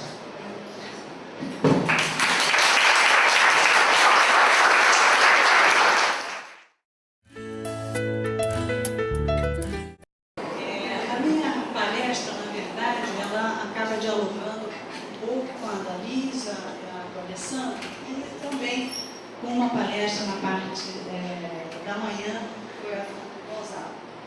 E essa palestra, ela se baseia em 2 estudos que estão sob coordenação do CGE, uma que é sobre a dinâmica da inovação das empresas industriais brasileiras, né? E a outra, essa está quase completando esse estudo, e o outro que é a caracterização das empresas brasileiras segundo o sistema de inovação. Esse segundo trabalho, ele está sendo desenvolvido um pouco por solicitação do movimento empresarial para a inovação, ligado à CNI, que está um pouco preocupado em não se sentir que os exercícios de mensuração das atividades inovativas, de fato, capture bem a realidade do Brasil. Eu acho que é um esforço muito grande, talvez já tomava ciência antes e hoje confirmei, de que o IBGE avança a passos largos no sentido de aprimorar essa captura, mas eles inclusive querem manter como se fosse uma plataforma de sorte que as empresas informem determinadas questões e com isso elas se visualizem e se façam benchmark e tenham benchmark com outras empresas. É mais um processo educativo que eles querem ter das empresas brasileiras. E esse trabalho, então, está sendo desenvolvido com a parceria com a Fundação Nacional de Qualidade, com a Associação Nacional das Empresas Inovadoras, e o primeiro, que é a Dinâmica de Inovação, que está quase terminando, ele buscou entender fundamentalmente uma questão que nós observamos no workshop de especialistas, que é o seguinte: o investimento em P&D no Brasil cresce, a Lisa até publicou isso por certo tempo lá no Ministério, cresce, mas não cresce tanto, mas mesmo crescendo, o resultado, pelo que se mede em termos de inovação, aqueles outputs, eles crescem menos do que crescem os outros países. Então, a nossa taxa de conversão, né, entre os inputs e os outputs não é tão favorável assim. Então, a pergunta é a seguinte: o que se passa dentro do ambiente da empresa para que, de fato, nós não sejamos tão eficientes nesse processo de conversão? Uma das coisas que a gente achou importante discutir com os nossos, vamos chamar, clientes, é que o conceito de inovação, em primeiro lugar, ele deveria ser um pouco mais elástico, né? E trabalhamos um pouco esse conceito e ele ficou mais ou menos assim: criação e implantação com sucesso de uma nova ideia que gere valor real para a sociedade. Então aqui nós já não estamos falando em lucro, nós não estamos falando em patente, nós estamos falando em algo que é gerar um valor real para a sociedade. E aí nós começamos a dialogar um pouco com a conversa da Alice e a conversa do Gonzalo. E por que as empresas precisam inovar? Em primeiro lugar, porque elas precisam sobreviver e elas precisam crescer num ambiente que está mudando sempre. Ela para e o mundo muda, ela fica para trás. E as instituições, ainda a sua empresa, elas só sobrevivem se elas atenderem os desafios que são feitos pela sociedade. Então, a questão da inovação, ela se torna, no presente momento, muito mais importante na medida em que você, por exemplo, para 2030, terá um acréscimo de demanda de energia de 50%, de água para a mesma data, 30%, de alimento, 30%. E aí, como é que faz para gerar esse tipo, como é que você atende uma demanda da sociedade? Isso só será feito não pelo ganho de escala, né, competitividade e ganho de escala, mas você vai ter que inovar, porque senão não vai ser gerado esse tipo de demanda que a sociedade nos está colocando. Vou repetir aqui o obsoletismo programado. Então nós temos que sair desse paradigma do obsoletismo programado, mais sinteticamente do que a Liz colocou, para um paradigma de oferta e consumo consciente. E aí não é só do consumo, quer dizer, quem oferta no plano, por exemplo, da empresa, no plano de quem oferece um serviço também deve estar fazendo uma oferta consciente. E aí tem muito a ver com o que a Liz colocou anteriormente, dos ciclos de vida, analisar as questões todas relacionadas ao processo produtivo como um todo, né? Bom, só uma síntese rápida, né? Já que estamos falando de indicadores, eu não sabia exatamente o tipo da plateia. Nós temos indicadores aqui de inovação, pode servir para várias coisas. Primeiro, fixar e verificar o alcance de metas, acompanhar tendências, construir séries históricas e comparar desempenhos, acompanhar a evolução de processos, que é onde eu vou fazer o maior foco dessa apresentação, e para outras finalidades. Só para dar um exemplo, por exemplo, do que seria verificar alcance de metas, na Estratégia Nacional de Ciência, Tecnologia e Inovação foram colocados 16 indicadores, tá? Com metas saindo de 2010 para 2015, e quem seria o gerador dessa fonte de informação que estaria, enfim, relacionada a esse indicador. O tradicional dispêndio nacional de P&D, chegando até o 16º, que seria o número de campos universitários com infraestrutura de comunicação e colaboração em redes de alto desempenho. Isso aqui são indicadores para verificar alcance de metas relacionados à ciência, tecnologia e inovação. Aqui temos, para acompanhar tendências, nós temos os famosos dispêndios nacionais em P&D, que o Alessandro já explorou bem, e que a gente pode acompanhar tendência, nesse caso aqui, o baile que a China está dando nos demais países do mundo. Aqui é a Alemanha, ela no ano de 2004 já suplantou, e aqui correndo, não vou dizer junto, porque a Coreia está descolando um pouco da Rússia e do Brasil, mas, enfim, você consegue verificar como é que está a questão dos dispêndios de P&D. Um outro elemento interessante seria para construir séries históricas e comparar desempenhos. A gente viu, por exemplo, que a China fez um alto investimento, cresceu muito nos investimentos em P&D. E ela obteve resultado desses investimentos quando observado por um indicador de output, que é pedido de patente. Em 2008 ela tinha 7, em 80 ela tinha 7, em 90 111, em 20.469 e em 2010 8.162, o que deu uma taxa, uma variação entre 2000 e 2010 de 1.640%. Né? Você compara, por exemplo, aqui Brasil e Rússia, né?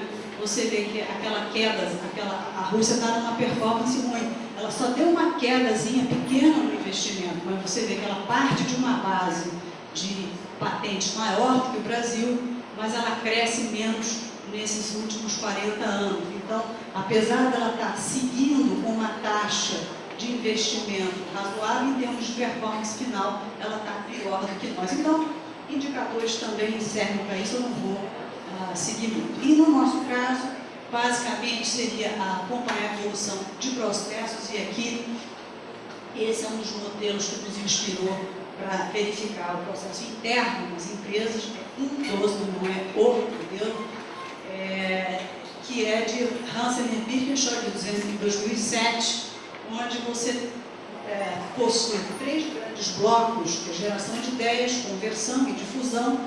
Nessa parte de geração de ideias, fundamentalmente dividido, como dentro da unidade da empresa ou do empreendimento criada as ideias, se há um processo de colaboração dentro das unidades do próprio empreendimento.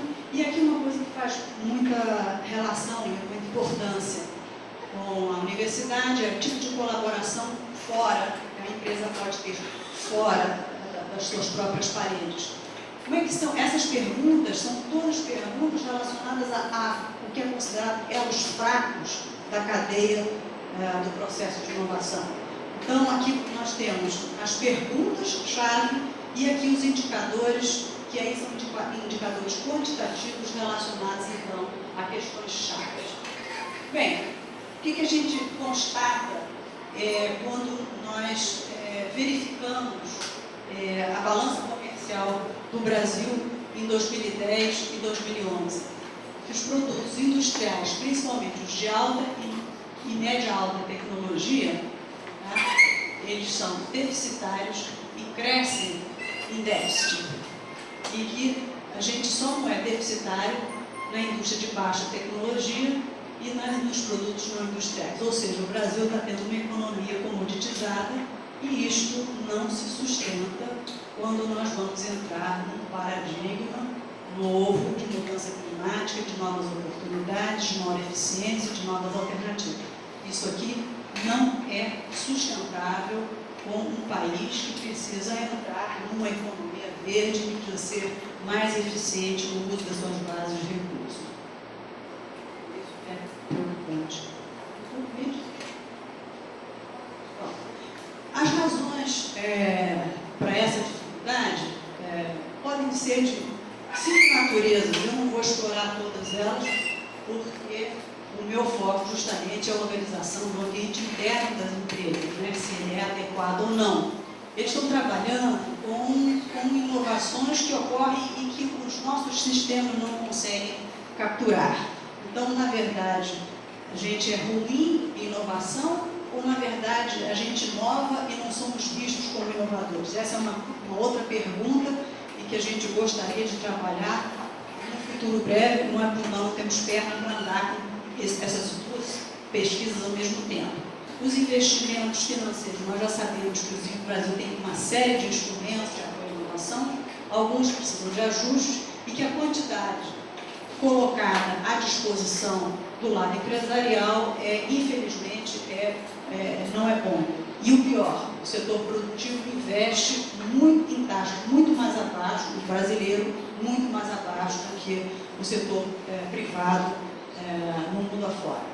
E que os recursos humanos são insuficientes ou incapacitados para realizar atividades inovativas. Aqui é necessário fazer um esforço conjunto pela empresa e pelo Estado. Bom, isso aqui é para chamar a atenção que o problema da inovação não é só no Brasil. Acho que a palestra do Alessandro nos deixa até de cabelo arrepiado, mas essa pesquisa aqui foi feita pela Booz Allen, que entrevistou aproximadamente 700, 800 empresas, e com isso ela observou que quase a metade das empresas se colocam num quadrante onde elas geram poucas ideias e convertem essas ideias de forma muito marginal aos seus processos, e que somente 25% podem ser consideradas empresas de alta performance na área inovativa. Isso são empresas multinacionais. Então, vamos ver que a situação delas não é boa e a nossa, então, aparentemente é bem pior. Né? Então, o que a gente precisa fazer? Nosso modelo de análise é fundamentado nesse modelo de Pentathlon, de Goffin e Mitchell, que parte do pressuposto que você tem na empresa, no empreendimento, um conjunto grande de ideias que precisam ser priorizadas. Tem um filtro aqui para a seleção dessas ideias. Depois passa a ter um outro filtro aqui, que é a questão da implementação, e isso não se faz deslocado ou dissociado da lógica da empresa como um todo. Né? Existe toda uma estratégia de inovação que tem que cumprir metas, comunicar, questões de tecnologia, de mensuração, e muito menos das pessoas e da organização, que tem culturas, tem formas de recompensa, de reconhecimento, processos de avaliação interna. Então, isso aqui, quando ocorre dentro de uma empresa, de um empreendimento, ele não está dissociado disso. Nós tomamos emprestado, para começar o trabalho, um conjunto de indicadores quantitativos e qualitativos da Boston Consulting Group, um trabalho chamado Measuring Innovation, de 2009, onde eles pegam fundamentalmente o mesmo desenho, o mesmo modelo anterior, mas para cada abrem em diferentes estágios, são 9 estágios ao todo, criando 2 estágios que seriam estágios preparatórios ao processo de inovação, e esse que seria a pesquisa, onde a gente diz que começa a atividade de inovação, tá? E eles desenvolvem uma série de indicadores, nós utilizamos esses indicadores em entrevistas com empresas e construímos outros. Então, eu vou apresentar aqui para vocês muito rapidamente, não vou ler isso tudo, só dar um taste do que seria cada uma dessas fases. O pensamento estratégico, que é a primeira fase, menos um do processo de inovação, seria ter clareza sobre qual inovação e crescimento e mercado que se tem como meta. A empresa ou o empreendimento, ela tem que enxergar isso tem que estar muito claro para ela. Então, as perguntas-chave ou a métrica qualitativa, vou ler uma, por exemplo, seria poder mudar tão rápido quanto os mercados o fazem. Isso tem tudo a ver, por exemplo, com uma economia verde. Quer dizer, eu como empresa sou capaz de me ajustar, de mudar conforme uma exigência, uma demanda externa. A nossa estratégia da empresa é clara o suficiente para ser traduzida em iniciativas inovadoras. Como métrica quantitativa, quer dizer, o tempo que o gestor sênior investe em inovação. Isso aqui nós verificamos que é extremamente relevante na pesquisa que fizemos.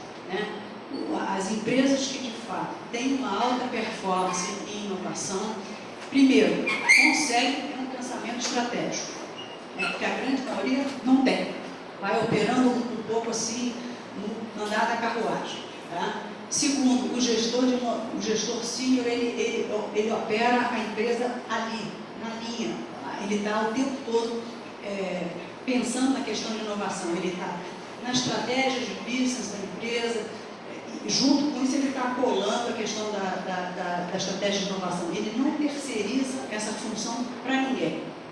Esse, por exemplo, é o caso da Braskem. Ficou muito claro para nós que o sucesso da Braskem tem a ver um pouco com essa dedicação que o Cassinelli tem de juntar as pontas. Né? Gestão de portfólio e métrica, essa também foi considerada um dos fatores críticos da nossa pesquisa. As empresas não sabem fazer gestão de portfólio. Quando tem um portfólio, ela não sabe a hora de largar o projeto. Quer dizer, o projeto ele vai andando, num determinado momento ele começa a não dar certo. E qual é o momento para você largar o projeto e abandonar o projeto? É uma grande dúvida, não há uma clareza em como fazer isso. A mesma coisa é um portfólio de patente. Que horas se larga essa patente? Também está muito difícil para as empresas entenderem como fazer isso. Aqui no caso de você ter uma gestão de portfólio e criar a sua métrica, qual é a importância disso? É você, na verdade, preparar, tá, as diretrizes para que as atividades inovativas daí para frente tenham mais chance de dar certo. Ou seja, se eu não me estruturei para ter qual é o meu portfólio, como eu vou mensurar o avanço desse portfólio, daí para frente eu vou sair andando um pouco sem rumo. Então essa é uma atividade importante e que a gente tem muita dificuldade nas empresas brasileiras de ter isso bem claro. Pesquisa, outro abacaxi para nós. Tá? Por quê? Porque a pesquisa não é meramente sentar no laboratório e fazer uma pesquisa. A pesquisa ela tem que ter uma leitura das mudanças sociais, os valores dos clientes, e ela tem que ter a questão a empresa tem que conhecer as tecnologias e as tendências. Poucas são as empresas que de fato conseguem fazer roadmap tecnológico. A Braskem, por exemplo, tem uma dívida de gratidão. O CGE que fez um roadmap tecnológico de economia verde, que redirecionou, reposicionou todo o esforço da nossa empresa para uma nova linha. A gente se deu bastante bem com esse estudo. Tá? Então, a pesquisa é importante que junte esses três elos aqui. Tá? E uma das métricas qualitativas seria: a nossa pesquisa tem ajudado a mirar oportunidades de inovação correta? Ou seja, o que eu estou colocando na praça, o que eu me proponho colocar na praça, tá? É socialmente apropriado? Tem cara do nosso cliente? Eu vou ter perna de desenvolvimento tecnológico para isso? Tá? Outra coisa importante na parte quantitativa é o grau de envolvimento e a amplitude de envolvimento dos demais pessoas dentro da entidade. Porque na medida em que você considera que a pesquisa não é algo somente do pesquisador, da parte que está fora da empresa, a possibilidade de ter uma visão mais coletiva de outros elementos da empresa é central para que a atividade de pesquisa seja uma atividade mais bem desenvolvida. Visão. A criar uma visão factível a respeito das oportunidades. Quer dizer, a gente saiu da pesquisa, tá? E aí você tem um monte de oportunidades de inovação, e aí você vai ter que fazer um filtro, uma orquestração, uma convergência dessas ideias geradas com as possibilidades tecnológicas, a percepção do consumidor e o conhecimento de mercado. Então, aí é que você viabiliza, você tem qual é a visão de possibilidades de desenvolvimento. Então, as visões que estão sendo desenvolvidas abrangem um leque suficientemente amplo sobre ideias de negócio, ou seja, eu estou fazendo uma aposta muito restrita ou eu estou conseguindo abrir um leque razoável, que se eu quebrar a cara aqui, eu estou ali. Agora, também o leque pode ser amplo demais e eu tenho que perca foco. Quer dizer, qual é essa dimensão do foco que eu estou dando, né? Métrica quantitativa, número de tentativas mal ou bem sucedidas de convergir uma tecnologia com a percepção do consumidor. Outra fase bem interessante é quando você conseguiu ter essa convergência de possibilidades com o cliente. Agora está na hora de você medir o esforço que a empresa vai dar, né, no seu portfólio de projetos. Então, você vai elencar, vai fazer um ranking dos projetos que a empresa vai aportar mais recursos humanos, materiais, enfim, todo o esforço que está sendo colocado. E aqui, então, é que a situação é engraçada, porque no Brasil, com a dificuldade, não sei se o Alessandro colocou, a tendência é ir um pouco para as inovações incrementais. Então, quer dizer, você larga um pouco, tá, o foco, tá, de alguns tipos de projetos que são de inovação radical. Por quê? Porque, em primeiro lugar, se toca os dois portfólios, tanto de inovação radical quanto de incremental, juntos. E você não pode trabalhar gestão de risco e gestão de incerteza dentro do mesmo paradigma. É diferente. Risco se mede, incerteza não se mede. Então, se você coloca a gestão de dois portfólios dentro da mesma unidade, eles vão ficar brigando. E quem vai ganhar é o portfólio de incerteza, porque ele se explica melhor para a área financeira da empresa, ele se explica melhor para o cliente. Aqui na parte do desenvolvimento da inovação propriamente dita é a definição do que e do como fazer que os protótipos cheguem a inovações completas e prontas ao mercado, né? Aqui não tem nada de muito novo, mas é a quantidade se há quantidade suficiente de experiências e erros que assegure que o projeto está sendo puxado adequadamente. A gente tem mania de achar o seguinte: fez um primeiro protótipo, está mais ou menos bom, segue adiante.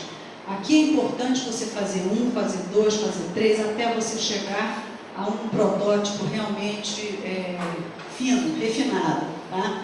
Então, na métrica quantitativa, quer dizer, o número de protótipos por produto e percentuais de ideias, por exemplo, que foram descartadas.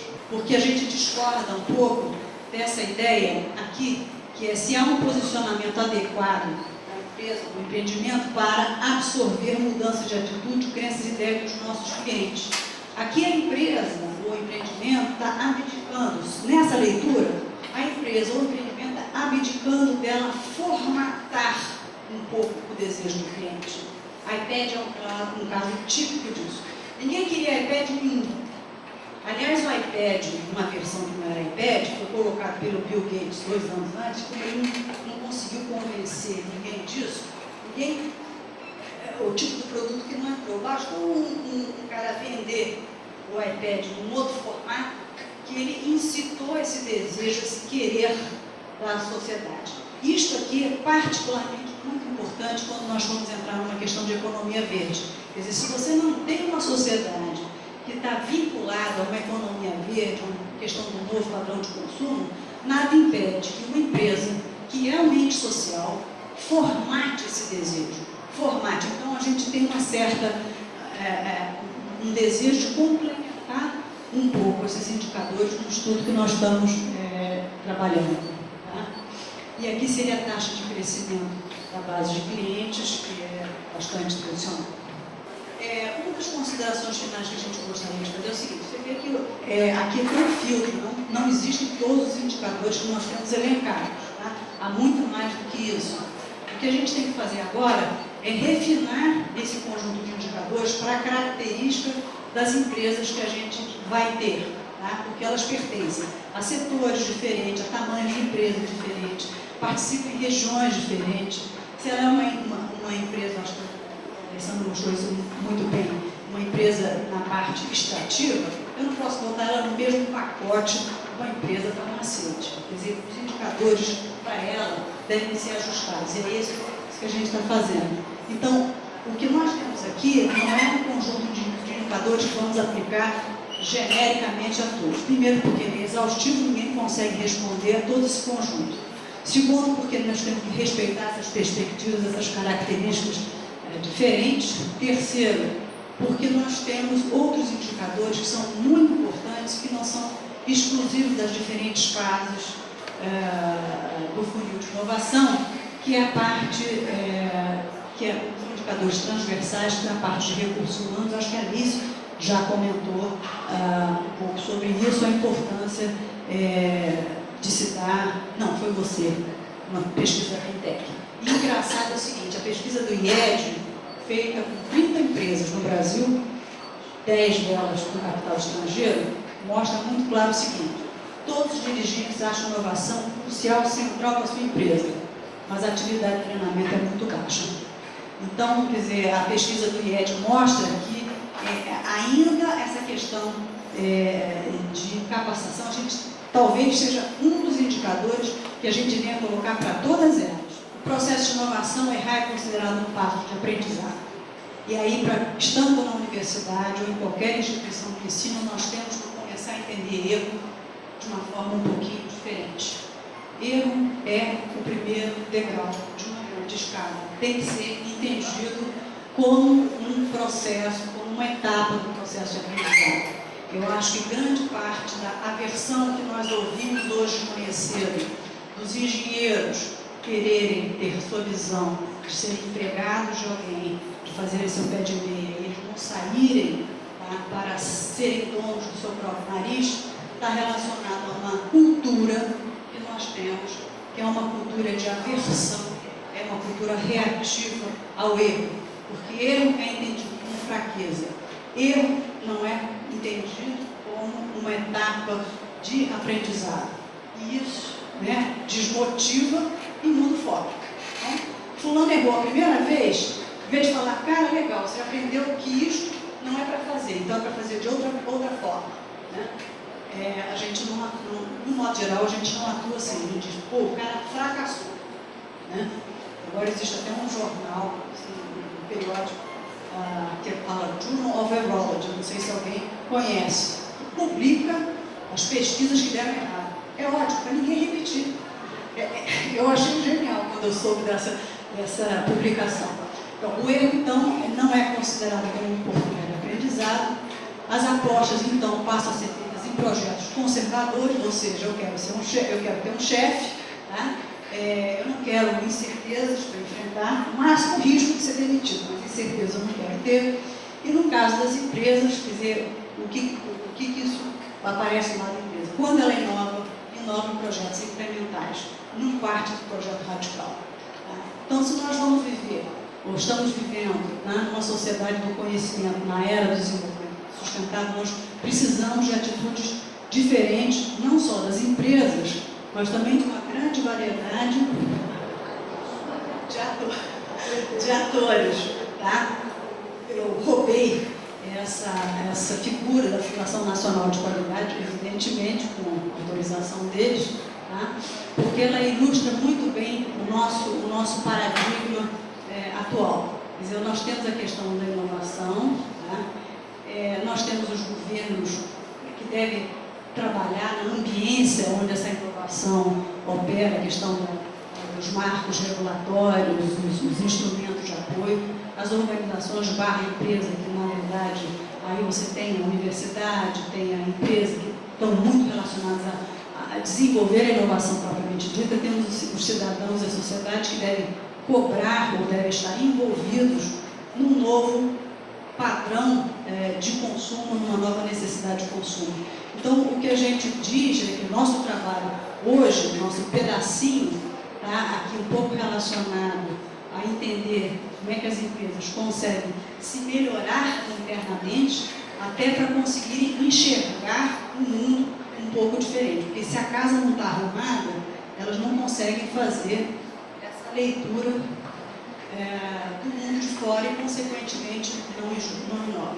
Então, como síntese, que a competitividade no paradigma da sustentabilidade, ela, na verdade, abre oportunidades e, na verdade, demanda que seja feita uma atividade inovativa maior e não meramente por ganho de escala. Porque a gente pode ser competitivo produzindo em grande quantidade, diminuindo o custo, bota na praça.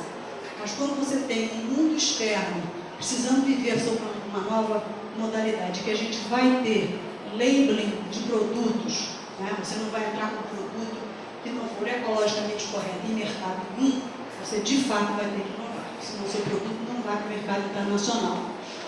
As empresas precisam aprimorar a organização do seu ambiente interno, tá? E ampliar sua capacidade de inovar, não só para acompanhar seus processos internos, mas sobretudo para melhorar a leitura sobre os seus clientes. Você está correndo atrás do prejuízo interno, a sua leitura do ambiente externo fica prejudicada. Como as inovações não são apenas ideias, e sim implementação de ideias bem-sucedidas, outros atores sociais, além das empresas, também precisarão mudar de atitudes para que inovações sejam efetivas, ou seja, sejam colocadas em práticas. E aí nós precisamos, então, de desenvolvimento de indicadores complementares. Ali já foi um pouquinho nessa linha dos indicadores, ecoindicadores, e também os indicadores que nós estamos desenvolvendo para as empresas. É isso, muito obrigada. Pesquisa do Fintech, né? Vocês então vão fazer sobre empresas de engenharia, mas vocês vão entrar na questão da inovação na construção civil, porque isso é uma pesquisa. Eu sou professor aqui do programa de engenharia civil e justamente eu estava conversando com uma aluna ali, né? E a gente está começando uma pesquisa. Eu falei assim, gente, olha só, eu estou tentando ver se a gente consegue fazer isso aí. Bom, tu já matou, então não tem problema. Não estão fazendo. Esse é o problema. Exatamente. Bem, a gente, na verdade, a indústria de construção civil é um segmento à parte, né? O que a gente vai entrevistar são os segmentos de empresas de serviços de engenharia, arquitetura, testes e análises técnicas, né? Existe demanda, né? A gente recebe demanda para incluir a construção civil, assim como a gente recebe demanda para incluir inovação em bancos, inovação em serviços educacionais, inovação em serviços de saúde, mas ocorre que a gente não tem fôlego, nem equipe, né? Principalmente equipe, para estudar o que é uma inovação em cada um desses setores e não tem experiências internacionais sobre o que é uma inovação nesses setores. Além dos serviços de engenharia e arquitetura, que a gente está introduzindo nessa edição, a gente também introduziu o setor de energia, leia-se eletricidade e gás. Também está sendo um desafio enorme para a gente entender o que é uma inovação nesses setores. Embora a gente tenha feito um trabalho de pré-abordagem, mas como eu falei na apresentação, são tantas as situações que surgem da atividade de campo, né, que fogem muitas vezes a qualquer esforço que a gente já tenha feito previamente. Então, a nossa dificuldade hoje em dia é lidar com esses setores mais novos que a gente introduziu, mas a construção civil não tem nem experiência para balizar o nosso trabalho, entendeu? Espero que no futuro a gente possa ter pelo menos algum parâmetro, né? A gente, por exemplo, no setor de energia está se adotando como parâmetro muito o que a Espanha já tem de experiência.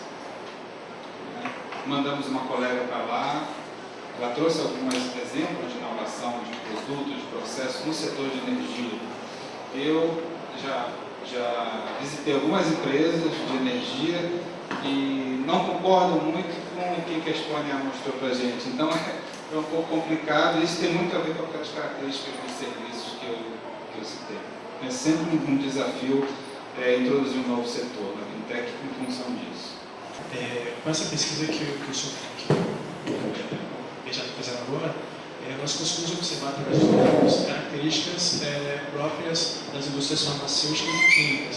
Você pode tentar dar para a gente se já existe alguma característica própria da indústria na área de arquitetura e engenharia que você já conseguiu observar? E uma outra pergunta mais genérica para os outros dois participantes é que ficou bem óbvio que a forma de mudar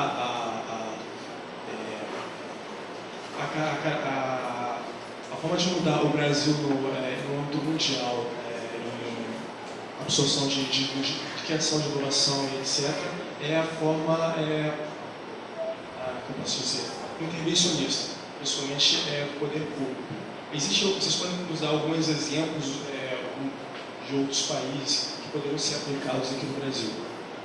Em relação à sua pergunta, a gente vai poder divulgar, pela primeira vez os resultados para o setor de engenharia e arquitetura no que vem.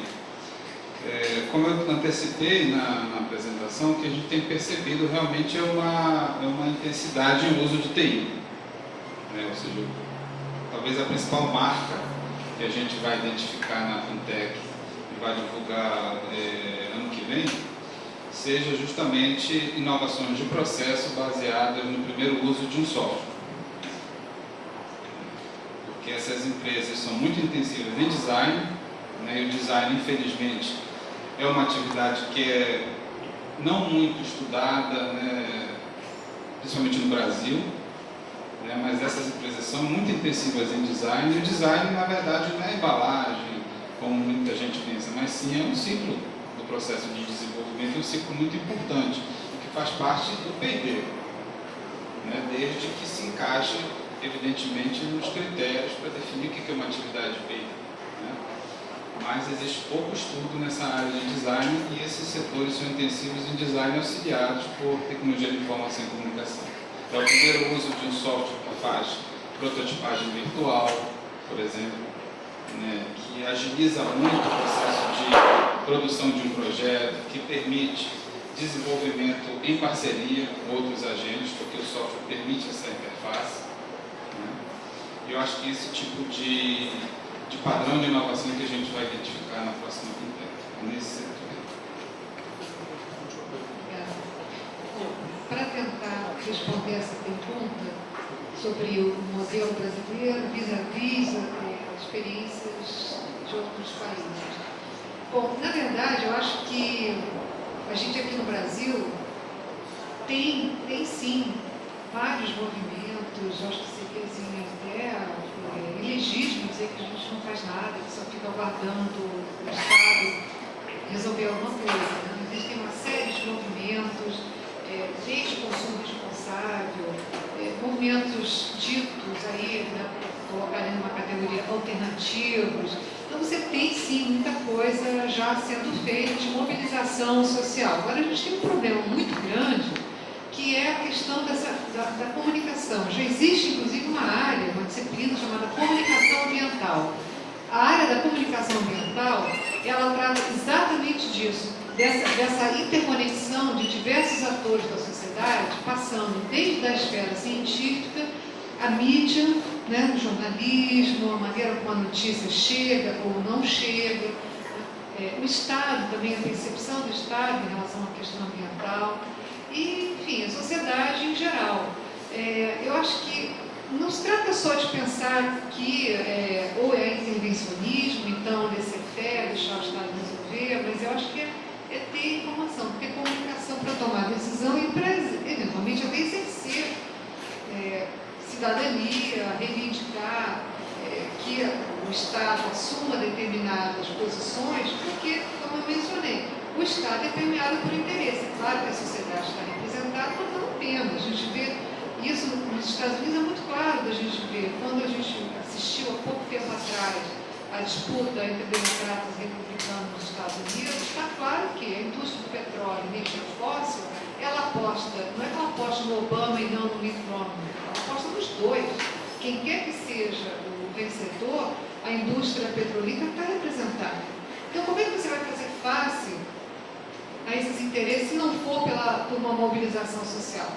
É complexo, é difícil de imaginar. Então, eu acho que essa sua resposta, ela passa muito pela questão da comunicação, do fluxo de informação na sociedade, como que nós podemos fazer para melhorar esse fluxo de informação e comunicação. Ela está na agenda não só do governo, mas do empresariado. O movimento empresarial para a inovação, ele é um movimento dos empresários, ninguém solicitou que eles tivessem esse movimento. Eles fizeram isso no âmbito da CNI, que é o conselho, a grande confederação que une as indústrias brasileiras, e fizeram um verdadeiro screening de problemas que o Brasil tem no seu ecossistema de inovação. Evidentemente, num determinado momento, recusaram muito olhar para o seu próprio umbigo, e então a gente cutucou um pouco do seguinte: ok, a gente vai trabalhar no marco regulatório, vamos trabalhar nas questões macroeconômicas, vamos trabalhar nos sistemas de financiamento, vamos trabalhar na quantidade de financiamento. Vocês estão acompanhando, por exemplo, as remessas de recursos que o BNDES faz para a FINEP, para apoio à atividade de inovação, cresceu muito, mas existe um exercício interno que precisa ser feito, e daí que surgiu esse trabalho que foi encomendado ao CGE. Quer dizer, vamos olhar para dentro do processo interno da empresa, porque somente o ambiente externo, ele não resolve se a empresa não quiser inovar. Tá? Então, há uma dualidade de estrutura, não sei se tem sociólogo aqui dentro, utilizando um pouco o conceito de Giddens. Você tem um ator que modifica a sociedade vamos dizer, que limita a ação do ator. E é nessa dialética de dualidade de estrutura que uma sociedade evolui. Então, evidentemente, você tem modelos que são um pouco mais o ator, tem menos limitações institucionais, e há modelos mais institucionais, como o modelo sueco, que, por sinal, é o segundo país mais inovador, e nem política de inovação possui. Então, é o ápice do sucesso da inovação, e isso tem a ver muito com a cultura da sociedade sueca, que é uma cultura, primeiro, é um país muito pequeno, é um país que existem laços de relacionamento entre as pessoas muito fortes, existe muita confiança, mas o Estado não abre mão, não. O Estado quis uma receita adicional lá e foi pela via do consumo e taxou consumo de CO2, emissão de CO2. Taxou bravo. Então, apesar de ser uma sociedade que a gente diria, ela tem é muito mais bottom-up do que o Estado dando pancada, o Estado não deixa de dar pancada quando precisa, não. Ouviu, fez uma grande pesquisa, recebeu 193 recomendações da universidade, implementou as 193, mas quando precisou baixar a varinha na cabeça de alguns, baixou. Então, eu acho que de ambas as partes. E eu queria agradecer aqui os nossos convidados, uma salva de palmas para eles.